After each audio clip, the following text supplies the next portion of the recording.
നമസ്കാരം.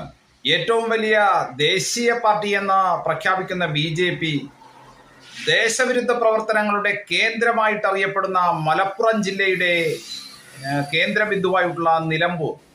നമുക്കറിയാം, നിലമ്പൂർ ഉപതെരഞ്ഞെടുപ്പ് ആസന്നമായതുപോലും കള്ളനോട്ട് വിഷയങ്ങൾ ഉൾപ്പെടെ വിദേശ കറൻസി കടത്തുന്ന വിഷയങ്ങൾ, പോലീസ് നടപടികൾ പ്രതിഷേധിച്ച്, അല്ലെങ്കിൽ സ്വർണ്ണക്കള്ളക്കടത്ത് വിഷയത്തിൽ പോലീസ് നിയമ നടപടികൾ സ്വീകരിക്കുന്നതിനെതിരായിട്ട് PV അൻവർ ഇടതുപക്ഷ സർക്കാരിനെതിരായിട്ട് പോർമുഖം തുറക്കുകയും ഇടതുപക്ഷ സർക്കാരിന് നേതൃത്വം നൽകുന്ന പിണറായി വിജയനോട് പറഞ്ഞിട്ട് കാര്യമില്ല എന്ന് പറഞ്ഞുകൊണ്ട് മാധ്യമ സമ്മേളനം നടത്തിക്കൊണ്ട് അഭിപ്രായ പ്രകടനം നടത്തുകയും ചെയ്തു.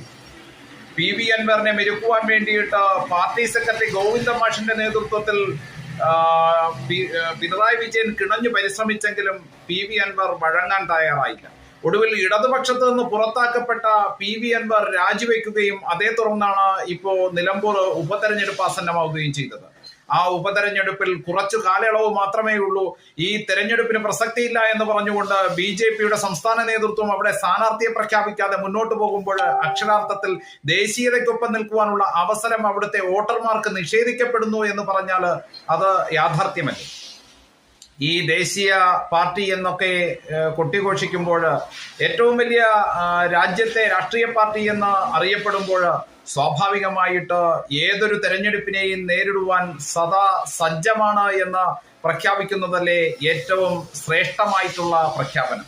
ഇപ്പോ ദേശീയബോധമുള്ള ജനത നാളിതുവരെ BJPക്കൊപ്പം വോട്ട് ചെയ്തുവെങ്കിൽ ഇനി ആർക്കൊപ്പമാണ് നിൽക്കേണ്ടത് എന്ന് BJP നേതൃത്വം വ്യക്തമാക്കണ്ടേ. സ്വാഭാവികമായിട്ട് ഇപ്പോ ചർച്ച ചെയ്യപ്പെടുന്നത്, മാധ്യമങ്ങളിലൂടെ ചർച്ച ചെയ്യപ്പെടുന്നത് ഇടതുപക്ഷത്തിന് വോട്ട് വിറ്റു എന്നുവരെ ചർച്ചകൾ വരുന്നുണ്ട്.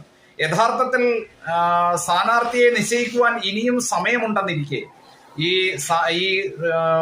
അടുത്ത സമയത്ത് നടക്കുന്ന, കുറച്ചു നാളത്തേക്ക് നടക്കുന്ന തെരഞ്ഞെടുപ്പിന് പ്രസക്തിയില്ല എന്ന് പറയുമ്പോൾ അവിടെ PV അൻവർ ഉയർത്തിയ രാഷ്ട്രീയ വിഷയങ്ങൾ സ്വാഭാവികമായിട്ടും ഇനി വരാൻ പോകുന്ന എല്ലാ തെരഞ്ഞെടുപ്പുകളിലും ചർച്ചയാക്കണമെങ്കിൽ ഉറപ്പായും BJP അവിടെ തെരഞ്ഞെടുപ്പിനെ നേരിടണ്ടേ.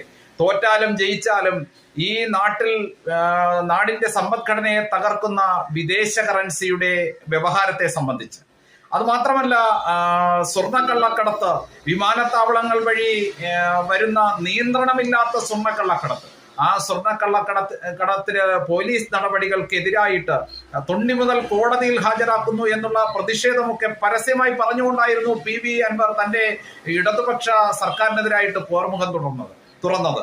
അപ്പോ PV അൻവറിന്റെ